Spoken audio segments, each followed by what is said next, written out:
Mishpatim. There's a very important verse in this week's portion that deals with the whole question of lending and borrowing money. Chapter 22 of the book of Exodus, verse 24. In kesef talveh ami, if you will lend money to my nation, et ha'ani imach, the poor people among you, lo tihye lo kinoshe, don't treat him like a creditor.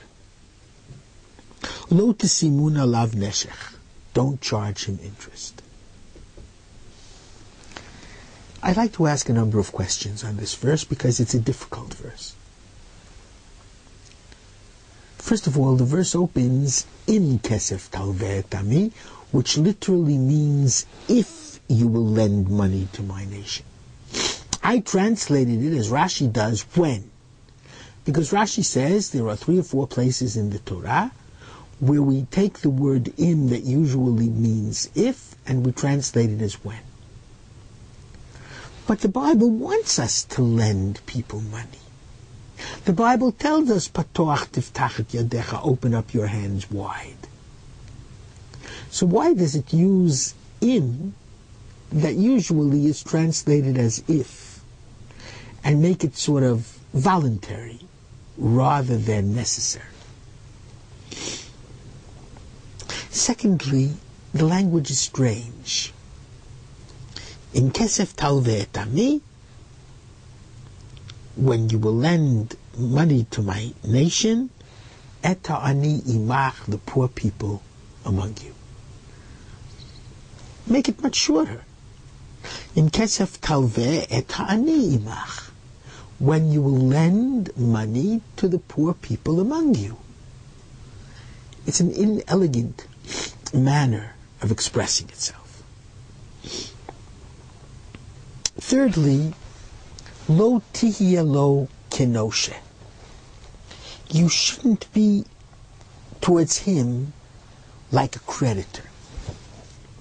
That's very hard to understand. Excuse me. That's very hard to understand. Especially the way the Talmud explains it. If I lent someone $1,000 and he was supposed to have paid me back and he didn't pay me back yet, and I see him coming towards me, I have to go along a circuitous route so as not to meet him and not make him embarrassed. Why? He owes me the money. I did him a favor. If I meet him, I should meet up with him, and I could even ask him to pay me back. I have to go in a circuitous route so I do not embarrass him. And fourthly, don't take interest from him. Why not? If someone uses a room in my home, it's very legitimate that he pay me rent. If someone uses my money, why shouldn't he pay me rent for the money? I could have made other investments with the same money. Why can't I charge him interest? The Or HaChaim HaKadosh gives a magnificent answer to these questions, but we must take a new look at the entire verse. He says as follows: in a world which was perfectly just,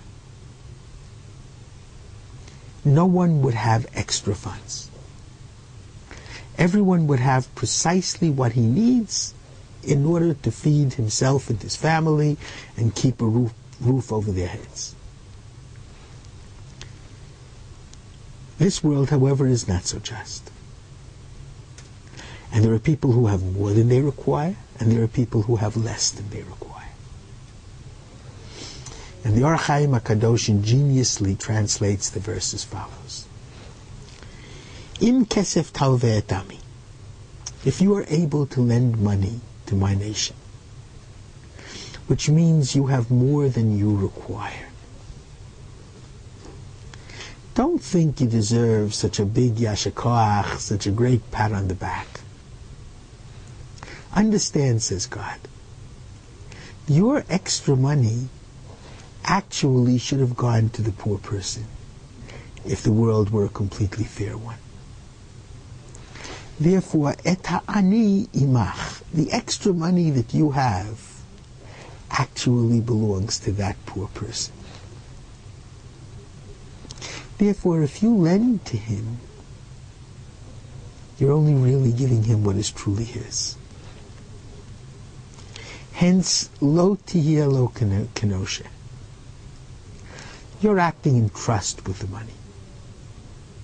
God says, as my agent, don't treat him like a creditor. He should have had that money in the first place. And certainly, don't charge him interest. Because, in effect, it's his money that you are giving to him. And it would be his money in a more perfect world. The Torah believes that the money and material goods that we have is not really ours. Certainly the extra that we have, we hold in trust for God. And only if we dispense it with sensitivity and intelligence will God continue to allow us to be his agents and allow us to have all of those material goods in trust for others. Shabbat Shalom.